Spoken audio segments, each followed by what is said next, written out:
Here I am at Whiskey Acres Distillery in DeKalb, Illinois. We're going to be spending the entire day. I will be a distiller for a day, y'all, and I am so super excited about this. We're going to be doing the entire process of bourbon making because Whiskey Acres is a seed to spirit distillery. That means they do it all. The grains, the distillation process, the aging. This is going to be the coolest day ever.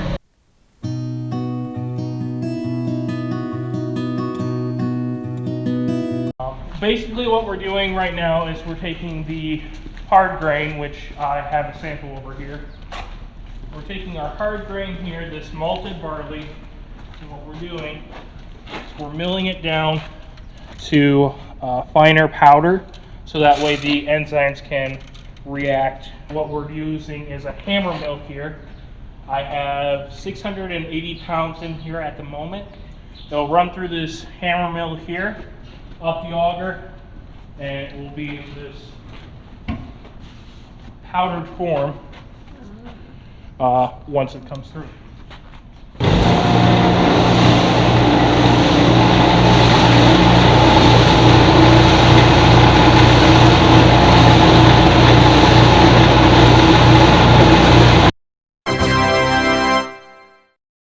So I was a history major, and I was in the museum. But my boss there, the museum, is good friends with me. And so I've always been interested in this kind of stuff. But when I was in college, like, whiskey wasn't what it is today. No, it's had its moments. I mean, it's huge. So we've gotten done with a really massive project, and Nick and Todd had gone through ag leadership school together. Like a program through a couple different universities that were in on it. And we came out here and distilled in February of 15 with them, just to check it out. I mean, they were just getting running, right? It was really cool. And I told them that if there's ever an opening, I was interested, and it just so happened to work out. But here I am. Wow, and now here you are.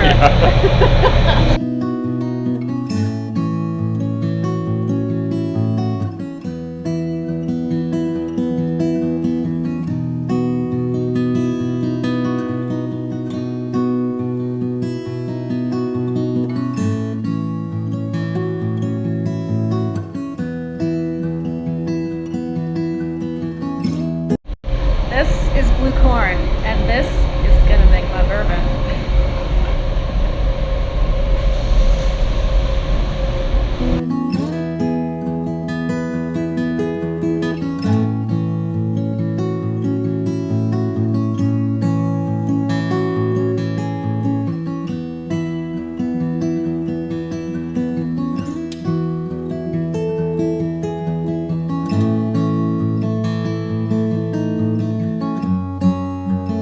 Well, it's pretty light, like in terms of like our mash bill, it's about 80%, 75 to 80%. We play around with it a little bit, but yeast combo we use and everything like that. It's a pretty light bourbon. It's kind of what we're going for.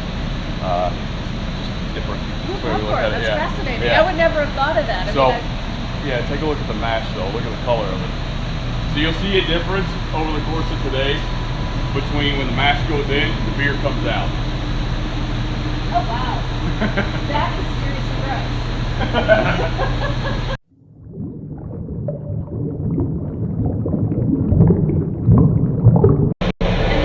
From here, where does it? What happens next after this? We're pumping into the still right now, just getting warmed up. So it'll take just a little while to get pumped in.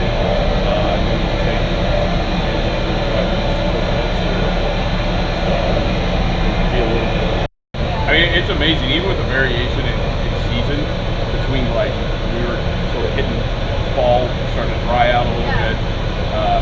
You got to go out there and check it because you'll just have stream. That's a bummer. Yeah, out there for half a day fixing as much as you can. Just patching up the barrels with a little duct tape or something. Duct tape might work better sometimes. Okay, leaky whiskey barrel. I didn't know this was a thing. I just want to like stick my head under it. So we had a lot of 15s the first year, some 25s, some 53s, and we've slowly been working our way right. More 25s, more 53s, and now we're basically in all 53s. We do some 25s still. The whole point of that was sort of projecting, and a 15-gallon barrel you can turn out in a year to 2 years. Right. We really don't let them go much past 2 years. I was wondering, do you have anything that you're looking to age out a little bit longer, like 5 or 10? Oh yeah. Okay, yeah. We've got, so the vast majority of our stock is 50 years. Okay. So we've got, I don't know how many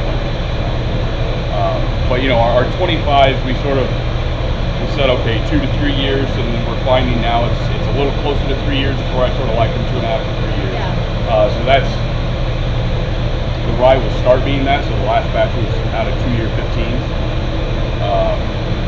The bourbon, the last dump we did was mostly 2.5 to 3 year, almost 3 year bourbon, and then we're waiting on those 15s out. But we'll have 4-year bourbon and 15s in about 2 or 3 months. So it's going to start pushing out yesterday's tails, basically.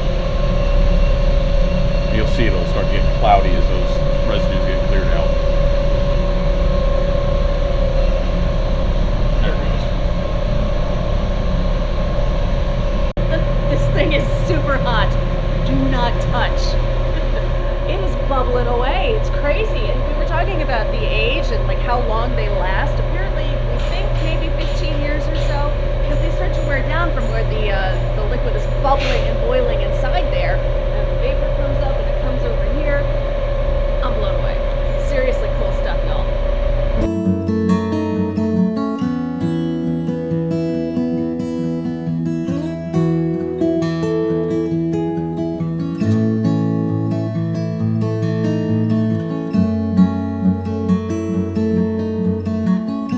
There's a lot of different things that happen during maturation. So what we're looking for right now is just a good flavor profile that we know isn't going to get funky or there may be too many different components in it. So I'll let you smell that. Just don't breathe too deep. It's going to be... Yeah, it smells. It's weirdly sweet. So I'm standing here outside of the tasting room at Whiskey Acres. It is beautiful here and cold as balls today because we've got this crazy snow that's coming in from Kansas, and it's a little chilly normally in the summer day. It's beautiful here. This is an old barn that's been around for generations. What I love about it here is this tremendous connection that they have to generations of people who've been farming, to the community, to building this into something that everybody in all of DeKalb is so proud of. It is incredible. And plus, y'all, the bourbon is so good. This is probably the most beautiful tasting room I've ever seen, and I can see myself spending hours here. Back in the day, this was a picnic shelter. Wow. So Jim's brother lived in this house, and he had 6 daughters, and he needed a place to hide. So we say he built the original man cave out here. And what's really cool is they used the stone and timber from the original buildings on the farm as the building materials to this. And the story goes that the stone on the mantle here is from stones that he and the daughters picked up as they were on vacations in different places in the country and used this. So 50 years ago, the kids were hanging out here, having 4-H meetings, having a lot of, they'd camp out, they'd sleep out here in the summer. There was not a bar here at the time. Then fast forward to 5 years ago, we were looking into what we could do to have a tasting room. We kind of looked here and went, well, let's start with what we have. And so we cleaned it up and built the bar out of reclaimed barn wood and kind of shoehorned this space in here. This is a beautiful space. And what's really cool is the map. That map represents where people have come here from. You're kidding. Yeah.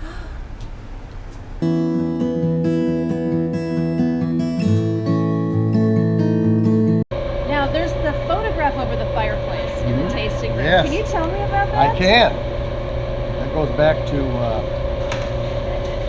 after my wife and I got married. We were back visiting. Her family's from the same area. And so we stopped at my great aunt, who was 90-something at the time, and I asked her if she had any old pictures. And she went and shuffled back into some cardboard box out. She pulled that picture out of the box. Oh my gosh. And she said, yeah. She said, this is your great-great-grandfather and great-great-grandmother. And she started explaining who all the people were. And I said, well, who are these other people? And she said, well, those are just suitors. They were friends of ours. That was my wife's family. So that picture has my great-great-grandparents in it. It has my wife's great-great-grandparents in it. They used to get together and butcher.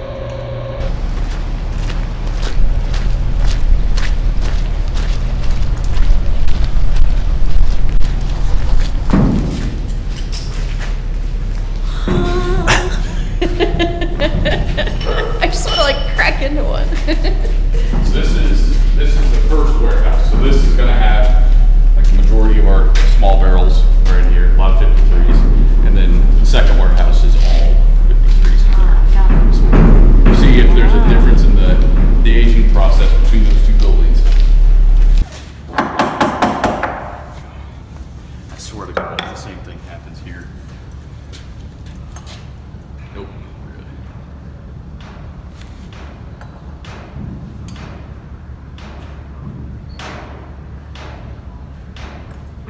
So there's all their signatures. Oh, how cool. There's barrel one. Barrel one. Is that February 10th or 15th? Wow. So we're coming up on 4 years. I'm in a whiskey warehouse, y'all. This is like heaven. It is a dream come true in here. And I got to tell you, this is a special barrel. This is barrel 1,000. They have 1,000 barrels of bourbon. This is the tasting room within the visitor center. So there'll be some movable tables in here that when we do tastings at the end of the taste, or the tours in the tour, you can come in here and have a tasting. Our intention is Monday through Thursday to rent this out as corporate meeting space. Great for that. So this is kind of there'll be couches and love seats and chairs here. Beautiful. There'll be a community table down this way.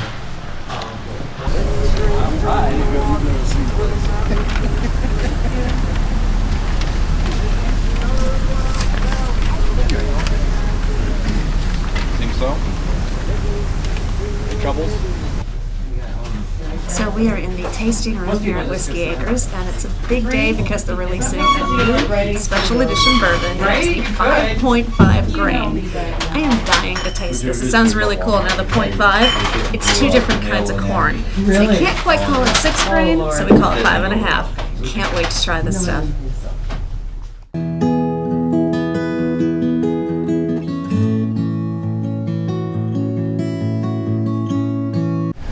We call it 5.5 grain, so we can be cute a little bit. So we don't always get to be cute out here. We call the green and the yellow corn 1.5. This is really good stuff. This is very, very unique whiskey product that you've never had in a bottle before. So just to stay timely and relevant for the moment, this is blue popcorn, Yeah. 15 gallon. Yes. 2 years ish. Almost 2 years. Barrel proof. It's barrel proof. Yeah, everything's great.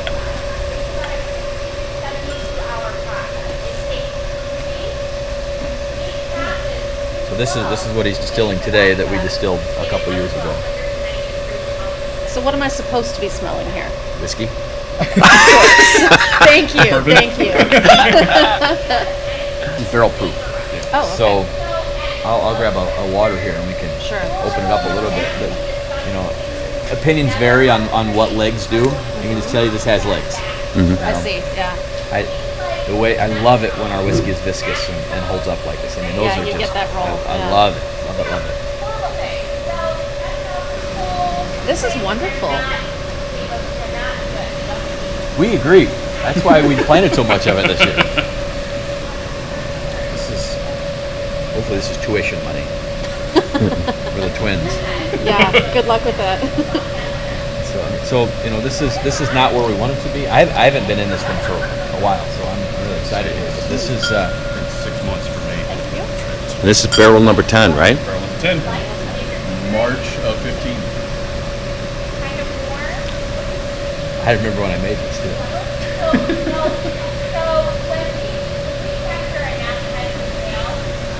120? 120?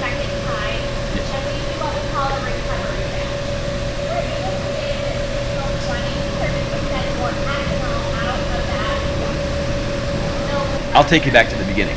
Jim, Jamie, and I don't like rye whiskey. So when we set out to make rye, it was how can we make rye it doesn't taste like rye. And part of it is 80% of the rye whiskey in the marketplace comes from the same place. It does, So it might not be that we don't like rye whiskey, it's that we just don't like the 80%. That particular, Yeah. So we started with a lot of work and research on the grain.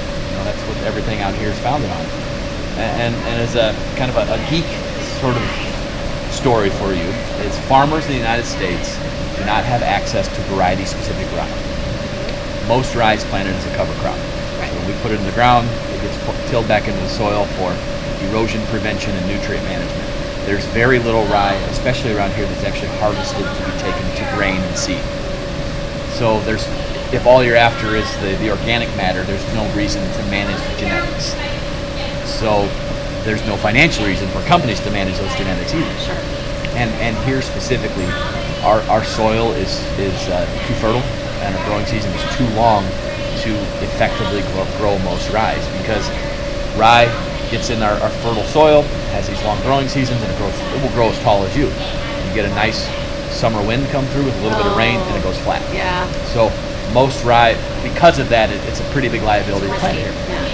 So we worked with a farmer friend who lives on the Minnesota-Canadian border. In Canada, they manage the rye genetics from the field to the bag, to the seed bag. Because Canada, the growing conditions are shorter, or the growing season is shorter, the soil conditions are not as fertile, and it is a cash crop there. So you can go to Canada and you can open a seed catalog and you can shop for rye genetics, just like we can shop for corn and soybean genetics here. So we identified one, or a few, that were agronomically sound to grow here in DeKalb. And one of the big things was it grows as this tall instead of this tall. So just the height, the plant structure was important. And then we went into flavor profile. The one that we identified, we know has a very vanilla forward note in this distill. It's so much softer than most of those hard, heavy, spicy ryes. Yeah. So it noses like a bourbon. And it finishes with this kind of white pepper finish as opposed to this like Hardcore kick you in the black face pepper. hardcore black pepper. Yeah.